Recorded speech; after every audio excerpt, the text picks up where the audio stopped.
novamente com a sociedade. Essa é a moderna criminologia e é isso que qualquer presidente de qualquer nação civilizada deve ter a noção. Não querer buscar algo que nos países onde existem penas gravosas ou pena de morte, não resolver o problema de violência. Então, nós devemos ser um pouco mais modernos nessa questão. A réplica final do senador Mário Covas.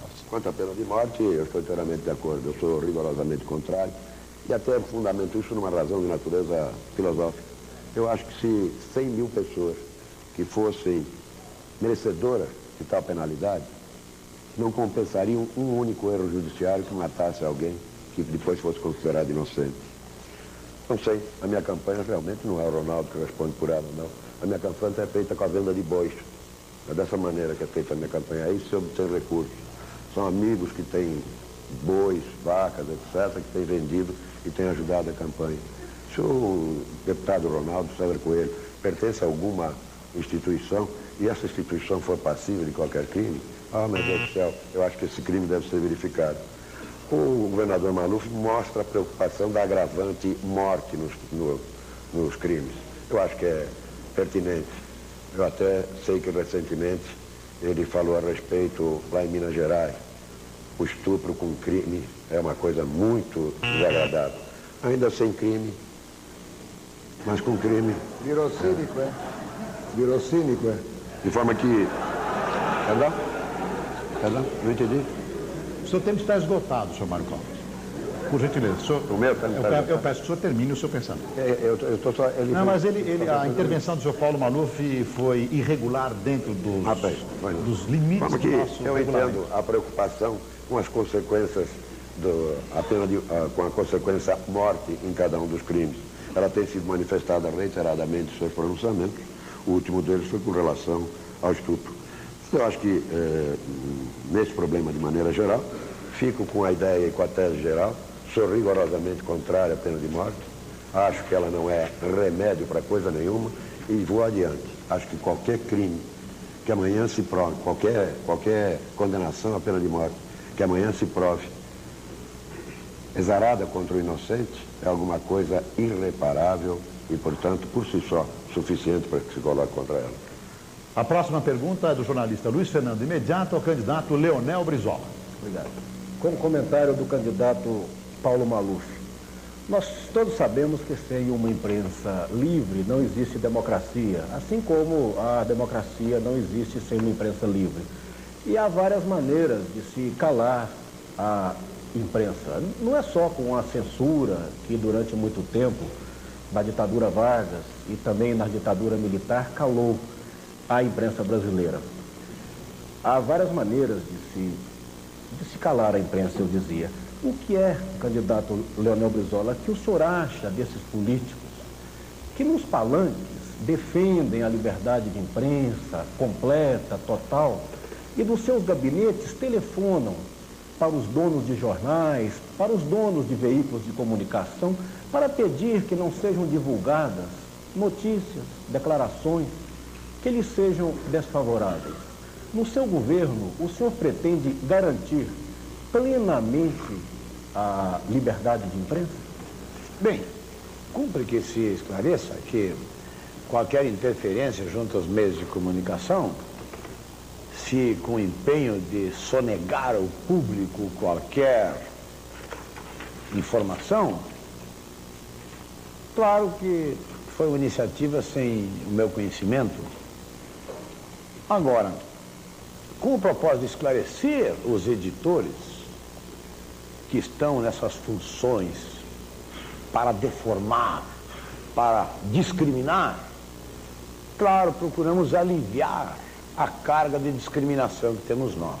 Por que não vê que todo o sistema dos meios de comunicação no Brasil fazem parte de toda uma superestrutura que está comprometida com este modelo econômico?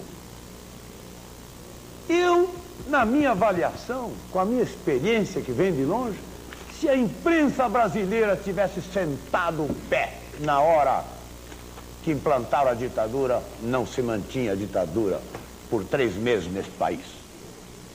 Ela cooperou. E foi indo, e foi indo, e foi indo, e foi indo.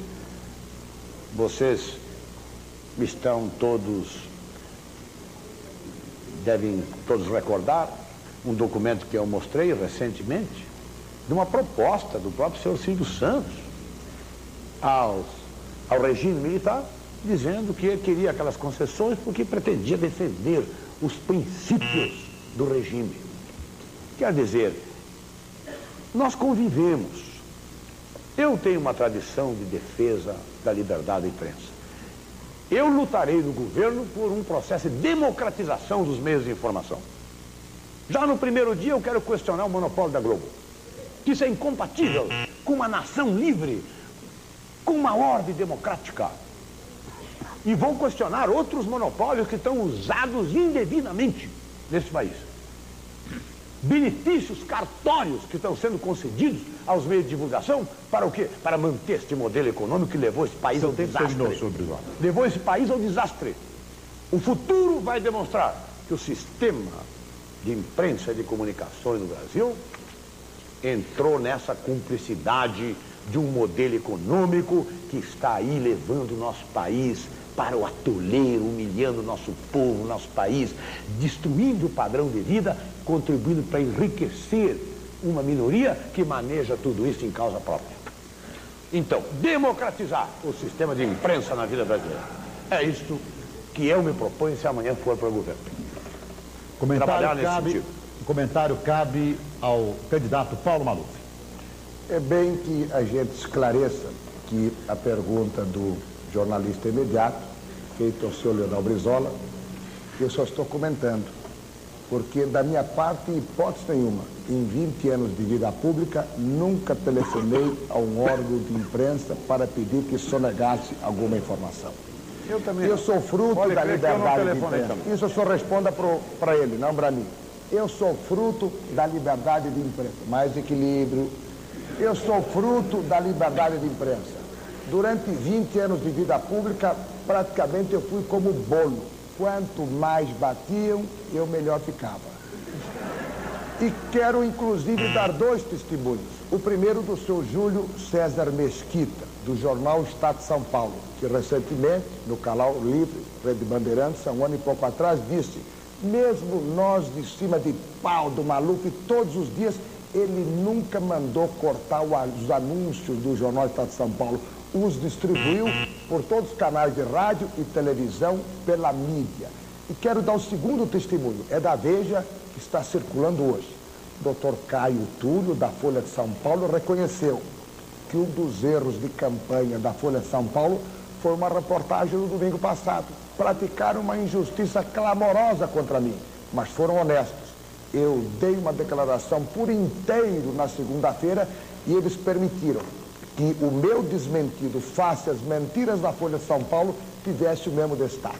De maneira que eu, presidente da República, a imprensa pode criticar, pode elogiar, eu vou ser um homem como sempre fui, fruto da liberdade de imprensa, sem censura, não perseguirei ninguém. Quem é competente vai vencer no seu ramo.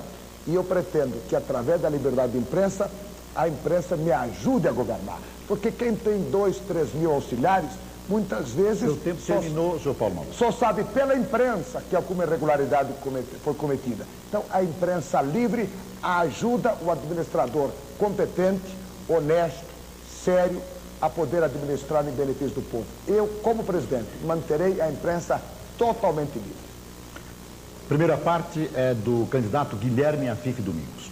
É que eu queria ouvir a opinião do Brizola a respeito de um ponto que é de liberdade de imprensa, de liberdade de expressão. Eu que sou um liberal e defendo sempre a liberdade de expressão, como é que ele veria a atitude de um candidato, como no caso Covas, que pediu censura prévia no meu programa de televisão, arguindo que eu iria inserir no último dia um ataque contra ele, plantado isso como notícia na imprensa, preparado exatamente pedindo ao tribunal que fizesse uma censura prévia ao meu programa de televisão. Eu gostaria que eles comentassem esse tipo de colocação. Próxima parte é do senhor Luiz Inácio Lula da Silva. O problema é que O jornalista Jair Borim fez uma tese, depois de um estudo profundo, e constatou que os meios de comunicação no Brasil são utilizados de forma indevida para favorecer as classes dominantes. Você tem, de um lado, todos os meios de comunicação utilizados, na maioria do seu tempo, 55% do seu tempo utilizado para defender os interesses da classe dominante, dos grupos econômicos.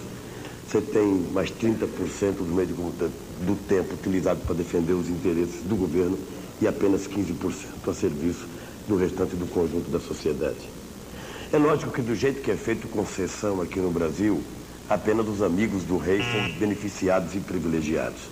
Por exemplo, eu acho que é urgente e necessário rever todas as concessões de rádio e televisão feitas antes da promulgação da Constituição, porque ali foi feita uma verdadeira distribuição de favores em benefício, pura e simplesmente, de quem votou em 5 anos para o presidente Sarney.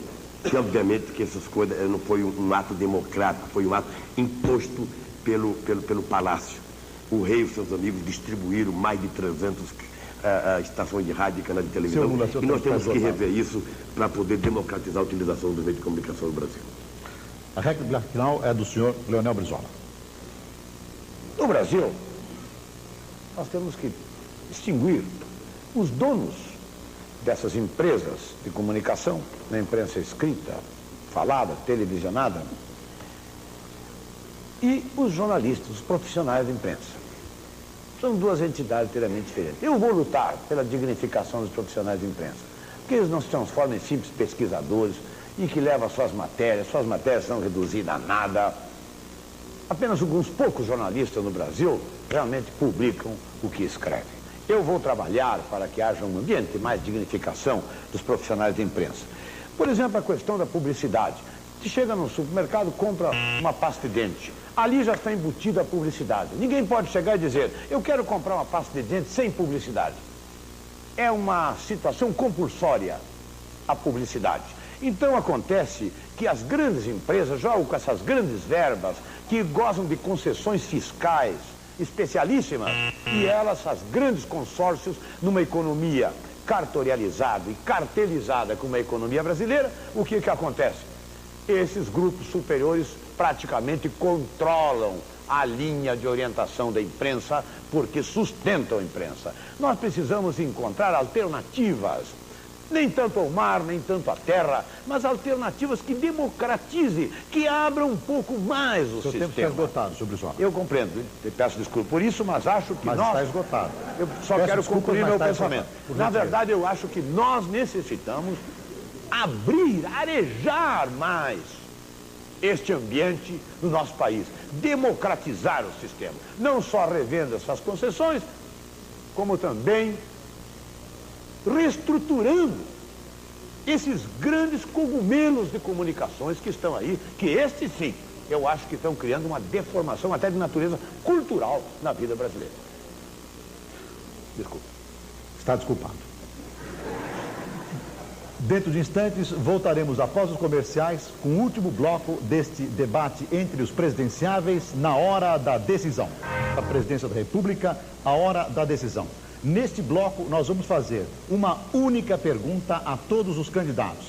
Eles terão 3 minutos para a sua resposta e eu vou pedir que os senhores candidatos se atenham ao tempo do regulamento, que eu repito, é de 3 minutos. A pergunta é a seguinte: por que o senhor quer ser candidato a presidente da República? Por que o senhor quer ser candidato a presidente da República? Primeiro a responder pela ordem é o candidato do PCB, senhor Roberto Freire, que tem 3 minutos. Candidato já sou, quero ser presidente da República. Não, porque o senhor quer ser presidente da República. Exatamente isso. Para corresponder a um projeto histórico de um partido que, criado há 67 anos, vem lutando para construir no Brasil uma sociedade mais justa. Uma sociedade que tem como base que, se todos produzem a riqueza, todos dela devem se beneficiar. Que sabe de uma contradição básica do sistema capitalista, de que a produção é socializada, mas a apropriação do fruto do trabalho é das mãos privadas, dos detentores de terra, dos detentores de fábrica, dos detentores de capital. Queremos uma sociedade que, baseada na democracia, possa ter um instrumento concreto de controle social da produção, para que se produzam bens que atendam necessidades humanas e não bens que vão apenas atender à suntuosidade, ao gasto supérfluo, vão garantir privilégios, como é o caso concreto da sociedade brasileira, que é uma das sociedades mais perversas que existe. É buscar responder isso com a nova realidade do mundo, um mundo que se prepara para a revolução científica e tecnológica, um mundo que tem que responder esses desafios no século XXI, um mundo que exige do Brasil que ele seja contemporâneo dessa modernidade.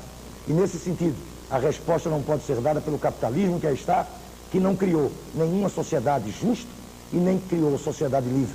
Por isso estamos apresentando a alternativa do socialismo, mas o socialismo renovado, que busca na sua crise, está vivendo uma crise, isso é evidente, busca na sua crise ter respostas que tenham como base a justiça social, a sociedade mais igualitária, mas que também tenha processo de democratização do seu Estado para que garanta a liberdade de toda a cidadania. É com base nesses postulados que nós pretendemos no Brasil criar o processo de discussão. E acho que em todo esse processo nós qualificamos o debate. Não entramos em disputas estéreis, na baixa política, nas agressões. Por isso mesmo, estamos esperando o voto consciente, porque voto útil isso não mais existe. Depois da desarrumação política que foi feita com a candidatura recente de um comunicador social, nós podemos dizer que este país está exigindo não o voto de quem parece apostar numa corrida de cavalo, mas o voto concreto em alguém que tem proposta, que discute as questões nacionais, que tem uma posição clara, com transparência e que quer efetivamente fazer do Brasil uma outra sociedade, que quer construir no Brasil a sociedade socialista. Senhor Luiz Inácio Lula da Silva, por que o senhor quer ser presidente da República? Olha, eu vou estar prejudicado aqui porque eu tenho que responder uma coisa aqui ao Brizola, que vou levar 30 segundos, a respeito da acusação que o Brizola faz ao Bisol. O senhor tem 30 segundos. Tem aqui o deputado. Eu não posso. Tem aqui o deputado Vivaldo Barbosa, que está aqui do PDT. Tem o deputado Roberto Dávila, do PDT. Tem o Afif Domingos, constituinte. Tem o Mário Cova, senador na constituinte. Tem o Roberto Freire e tem eu. E eu penso que de todos nós, o companheiro Zé Paulo Bisol mereceu, durante todo o comportamento, todo o funcionamento da constituinte, os mais altos e rasgados elogios pelo comportamento da mais alta decência da Constituinte. E o Bisol, para comprar a fazenda dele, vendeu a casa que ele tinha em Porto Alegre. Acho que o Brizola sabe disso melhor do que eu, porque esteve com o Bisol 2 vezes, porque convidou o Bisol para jantar algumas vezes. E se o Bisol tivesse isso para o PDT, ele teria a mesma dignidade que ele tem estando no PT, porque ele é um homem digno quando estava no PSD, quando estava no PSDB, quando estava no PMDB. Da maior dignidade. Então eu peço aqui isso. A segunda coisa é que eu acho que o Brizola, ultimamente, ele vem... Senhor Lula, não podemos nos estender. Eu estou dentro da minha fala, depois desconta meu tempo. O Brizola vem tentando vou descontar o tempo. Arrumar umas brigas. Eu acho que o Brizola está querendo, na verdade, um pretexto, preocupado se for para o segundo turno, um pretexto para dizer, eu não vou apoiar porque briguei muito com o Lula. Porque, veja um negócio, eu peguei um adesivo no Rio Grande do Sul que diz o seguinte: muda o nosso destino, não vote nordestino. Não pode ser contra o Collor, porque o Collor não é nordestino, é carioca. Isso só pode ser contra o Lula, o Roberto Freire, que somos 2 nordestinos na campanha. Está colocado um adesivo aqui. Isso deve ser do PT? Pois é, deve ser do PT. Da mesma forma... Levantar a ideia da discriminação. Eu acho que esse tipo de coisa é apenas para elucidar essa questão. Por que eu quero ser presidente da República? Porque eu acho que... É um vice nordestino? Acho que o conjunto da classe trabalhadora brasileira já adquiriu consciência suficiente de que ela quer administrar a riqueza produzida por ela mesma.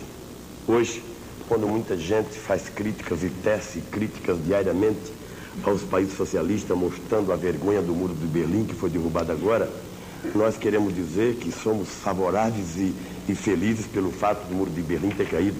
Mas nós queremos ser candidatos para derrubar o muro aqui do Brasil, que é o muro da vergonha, o muro da miséria, o muro da fome, o muro do desemprego, o muro que separa 12 milhões de trabalhadores rurais de ter acesso à terra para trabalhar.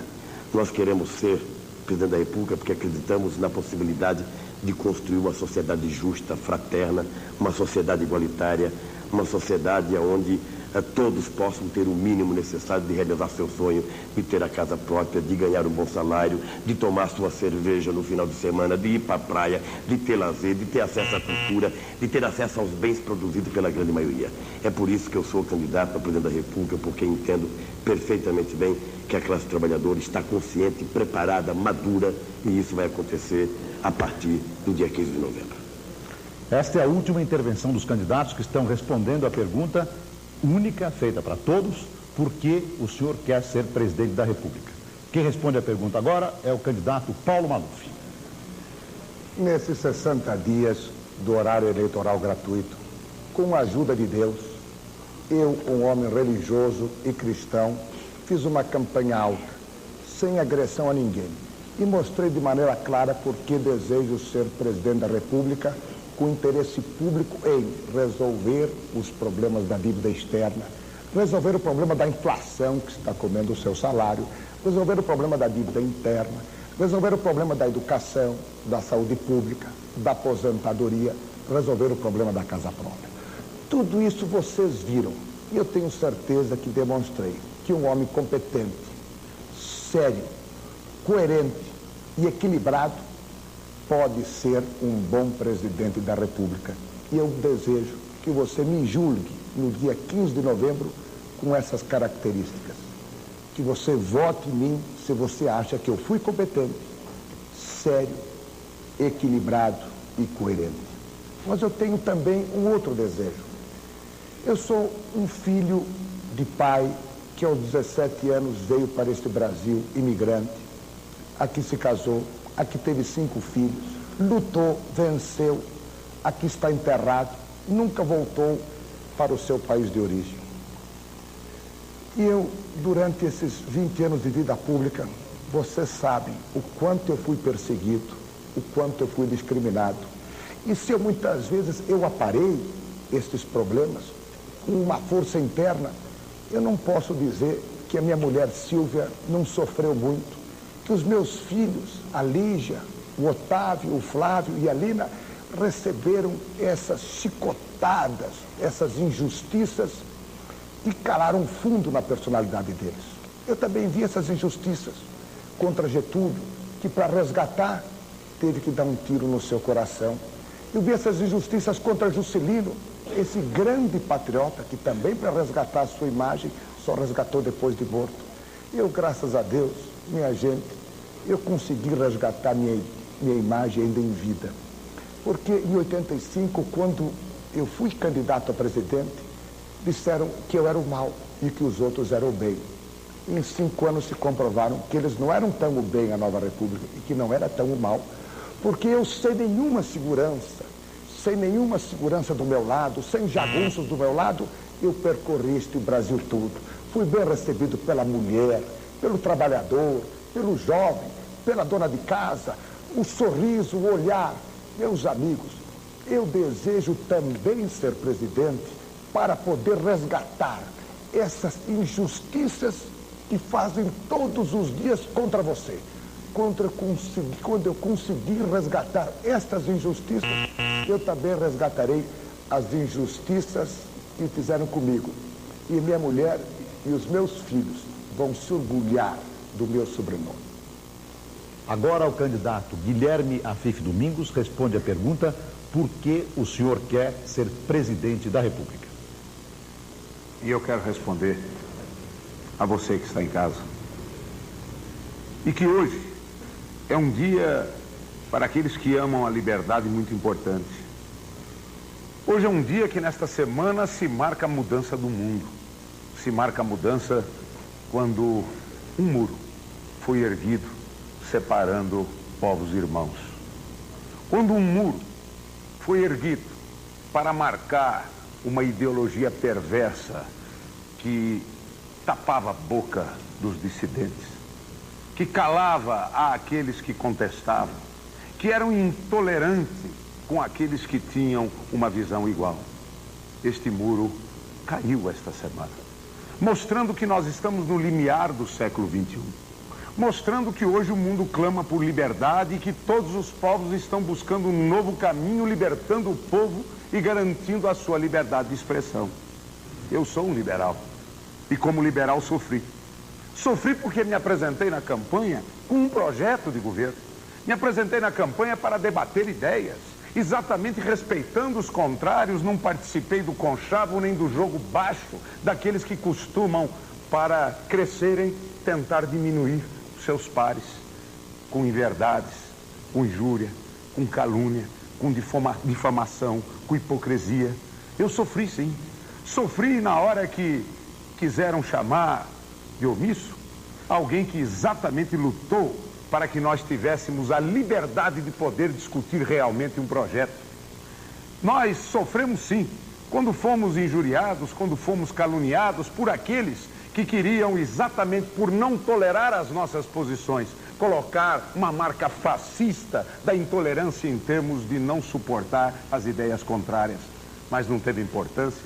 Valeu porque eu senti alegria nas ruas, senti a alegria dos jovens, senti a alegria das famílias, senti a alegria das crianças que se transformaram em alegria da nossa campanha, pois amam a liberdade e têm sensibilidade para isso. Senti uma alegria que os jornais, muitos deles, não registraram ou não quiseram registrar.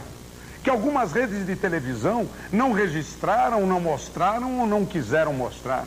Que os institutos de pesquisa não registraram ou não quiseram registrar. Mas não tem importância. Nós fomos à luta para trabalhar por um país moderno. Fomos à luta para levar o Brasil para o segundo turno, para ser a primeira nação em termos de exemplo de liberdade. Vamos lá, minha gente. Aqui é a pátria do Evangelho, o coração do mundo e o celeiro da humanidade. Juntos chegaremos lá. Senhor Ronaldo Caiado, por que o senhor quer ser presidente da República? Antes, Boris, eu gostaria de passar a você, infelizmente eu não posso citar o nome para não dar direito à réplica, uma denúncia de corrupção também na Prefeitura de São João do Triunfo, no Paraná, para a imprensa com toda a liberdade que tem, para saber o quanto tem me chegado à mão ultimamente.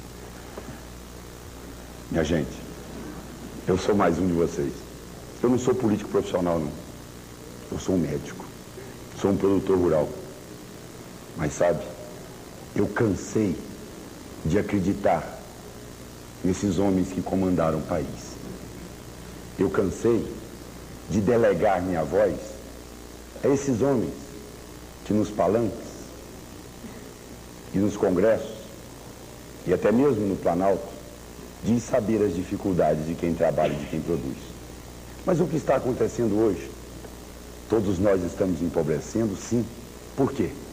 Porque o Brasil que trabalha, que produz, o Brasil que gera emprego, que paga impostos, esse Brasil cada dia está sendo destruído pelo Brasil que é agiota, que corrompe e que especula.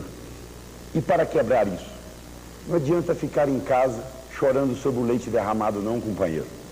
Nós temos que enfrentar, sofrer todos os obstáculos, todos os empecilhos, mas romper aquele muro de políticos profissionais que cercavam o Brasil. Consegui registrar minha candidatura, mas não foi fácil, porque depois disso, meu povo, tem hoje em dia, depois de superada a fase do voto de cabresto, do voto de marmita, aquele que o cidadão já recebia a cédula pronta, tem agora o voto da pesquisa. Esse voto é o que eles tentam induzir a você, essa tomada mentirosa da pesquisa de opinião pública, para que você vote no candidato deles, ou se não, induzindo você a um voto útil, tentando desestabilizar a democracia de primeiro e segundo turnos. Olha, não vote por protesto, vote com convicção, vote com fé, vote acreditando de que aquele candidato seu, realmente, os amigos que estão com ele, aqueles que realmente estão na sua vice-presidência, não vieram de conchavos e nem de acordos de grupos econômicos e nem de cúpulas partidárias. Vieram sim para unir o Brasil que produz e o Brasil que trabalha. E nessa hora, a produção, mas o financiamento, vai tirar este país da crise. E eu, com muita honra, me coloco aqui como representante do interior. Sim, a força vem do interior, porque se não existisse o interior, os campos, a produção, não existiriam as grandes cidades, as indústrias. E hoje, cidadão urbano, Para podermos conter esse grau de favelamento e de violência, precisamos dar prioridade para o interior, para aí sim darmos condições dignas de vida a todos nós que queremos nada mais do que sermos tratados com respeito e com dignidade. E para terminar, eu peço a você, jovem, que levantou essa bandeira, você, mulher, trabalhador, empresário, produtor, prestador de serviço, servidor público, me ajude, companheiro, porque vamos mostrar mais uma vez que vamos levar essa bandeira ao Planalto Central e que vamos cravá-la com a vitória, se Deus quiser, num primeiro turno, agora no dia 15 de novembro, e depois no segundo turno, e todos conosco no dia 15 de março de 1990. Conto com vocês e vamos para a vitória. Até lá, minha gente. Senhor Mário Covas, por que o senhor quer ser presidente da República? Em primeiro lugar, porque eu sou um político. E faço questão de declarar isso. Não tenho a menor vergonha de me dizer um político. Certamente não sou um político de melhor história. Há outros que possuem uma história de dignidade e grandeza muito maior do que a minha. Mas é alguém que afinal não tem vergonha da sua biografia política. Que não foi contra a censura agora, como não foi. Mas não foi contra a censura quanto tanta gente que hoje fala a palavra liberdade com a boca cheia abaixava a cabeça para os poderosos de então. Sou candidato porque sou político e não me envergonho de sê-lo. Não tenho na minha biografia nenhum ato que possa me envergonhar do meu passado político. Em nenhuma circunstância, em nenhum instante me omiti. Não apenas na Constituinte. Não me omiti quando tomar posição era perigoso. Quando tomar posição significava correr riscos sérios. Quando tomar posição significava ver as pessoas atravessar a rua para não lhe cumprimentar, para não se comprometer. Tenho orgulho de ser político. Não tenho nada de me envergonhar com isso. E sou um político que aprendi com o povo. Por isso sou candidato. Aprendi sobretudo quando passei pela Prefeitura de São Paulo, num convívio de uma intimidade muito grande com essa população, que me ensinou lições políticas extraordinárias. Foi com esse povo que eu aprendi que ele prefere muitas vezes um não discutido do que um sim que ele sabe que não vai ser cumprido. Foi com esse povo que eu aprendi a existência da solidariedade, da fraternidade, que cresce do centro para a periferia e que se avoluma, se amontoa exatamente onde moram as pessoas mais carentes. Eu sou candidato porque eu imagino que tem a melhor proposta. O primeiro partido a formular uma proposta foi o meu partido. E sou candidato porque imagino que tenho os melhores companheiros, o melhor time para fazer dessa proposta uma realidade concreta. Sou candidato porque eu acho que é legítima essa aspiração. Para quem não vê o poder como um fim, mas apenas como um meio. Sou candidato porque tenho a humildade necessária para saber que o poder não tem outro significado a não ser meio para justificar e dar vazão aos compromissos de natureza popular. Por isso, sou candidato. Senhor Leonel Brizola, por que o senhor quer ser presidente da República? Procurarei fazer aqui as minhas observações no mais estrito desses minutos, não é, que o regulamento me concede. Eu não estou numa causa pessoal. Deus está lá em cima e sabe o que nós temos aqui dentro. A minha mulher também, a Neuza, minha companheira de mais de 35 anos, 15 anos de exílio, ela também sabe. Agora, para mim, ser presidente nessa hora, nas circunstâncias em que vivemos, tem um conteúdo de missão. É com espírito de missão que eu estou me desempenhando como candidato e vou me desempenhar amanhã como presidente. Agora, o povo brasileiro está vivendo essa reflexão final. É importante que ele tenha uma ideia sobre nós todos, o que cada um de nós representa, para que o seu voto seja coerente. Eu não me refiro àqueles candidatos que têm a sua origem, né, que participaram do regime militar e que lá têm a sua origem política e, por conseguinte, os seus compromissos. Eu me refiro especialmente a nós da área popular e democrática. Nós temos muita identidade, fizemos a campanha das diretas juntos, mas não somos iguais. Eu sinto muito, eu não me considero melhor do que ninguém, mas eu não posso abrir mão do meu passado, eu não posso abrir mão do meu currículo. Ele foi conquistado a muque. Eu nunca tive favores de espécie alguma, nem mordomias. Eu tenho uma vida longa de lutas, governei 2 estados, fui secretário de Estado, fui prefeito de uma capital. Eu andei aí por esse mundo, aproveitei o exílio para observar esse mundo, consegui construir relações internacionais que me orgulham, especialmente no seio da social-democracia europeia. Eu me sinto seguro, eu creio que poderei tirar o nosso país do atoleiro e vou dar ao meu país, ao povo brasileiro, à minha pátria, aquilo que de melhor eu tenho, que são estes anos conclusivos da minha vida. Afirmo, francamente, que me sinto seguro. Acho que o povo brasileiro deve olhar entre nós e ver aquele que pode representar este não que ele tem abafado no seu peito. É isto que eu digo a você, meu irmão e minha irmã. Escolhe entre nós, você poderá aqui encontrar também gente digna para você dar o seu voto. Mas escolhe, o nosso país precisa, você não pode errar. Escolhe entre nós aquele que é capaz realmente de dizer o não que tu tens abafado no teu peito há tantos anos. É isto.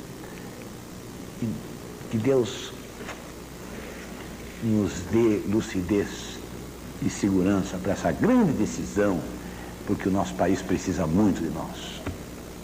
Ao Lula eu gostaria de dizer apenas um detalhe. Não estou criando constrangimento. Eu acho que se criou para vocês um problema de identidade. Acho que vocês têm que examinar. Não é pelo fato de ter comprado uma fazenda, é por ter tirado o dinheiro do Banco do Brasil. Não podia tirar. Um senador não podia tirar. Senhor Brizola, o seu tempo está esgotado. Eu não tenho mais nada a acrescentar. Lula. Apenas ao Lula quero declarar isto porque eu quero que você tenha mais uma chance. Senhor Brizola, o seu tempo está esgotado. Mais uma chance para você explicar. Ou o PT muda esse candidato, ou vocês vão perder a credibilidade. Não podem mais falar em reforma agrária nesse país. Senhor Lula, nosso tempo está esgotado. Falei em ti para te dar mais um minuto. Senhor Brizola, tem direito de resposta, foi citado, nós combinamos isso, faz parte do regulamento acertado entre os assessores. Eu peço que ninguém mais seja citado, estamos com o nosso tempo esgotado. Eu concedo o direito de resposta ao senhor Lula e peço que seja o final do nosso debate. Mas eu não vou nem responder, Boris. A única coisa que eu quero dizer é que eu vou ganhar as eleições com o Brizola de vice-candidato a presidente da República e acho, sem desmerecer os outros vices, obviamente, eu acho que poucos candidatos têm um vice da competência e da honradez que tem o companheiro Zé Paulo Brizola. Por isso, ele não só vai continuar como vice, como vai tomar posse e aqui de marca comigo. Senhoras e senhores, telespectadores, nós vamos chegando ao final desse debate. Nós nos sentimos extremamente honrados, isso eu digo em nome do SBT, de contar com a presença de candidatos que realizaram um debate que eu considero de altíssimo nível. O SBT, ao realizar esse debate, pensa ter colaborado, pensa ter contribuído com a democracia brasileira. E na quarta-feira, depois desse debate, depois de conhecer melhor os candidatos, vote bem. Boa noite.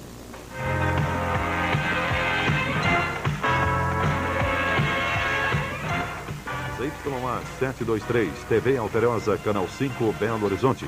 Assista a seguir, Sessão das 10, Expresso do Horror.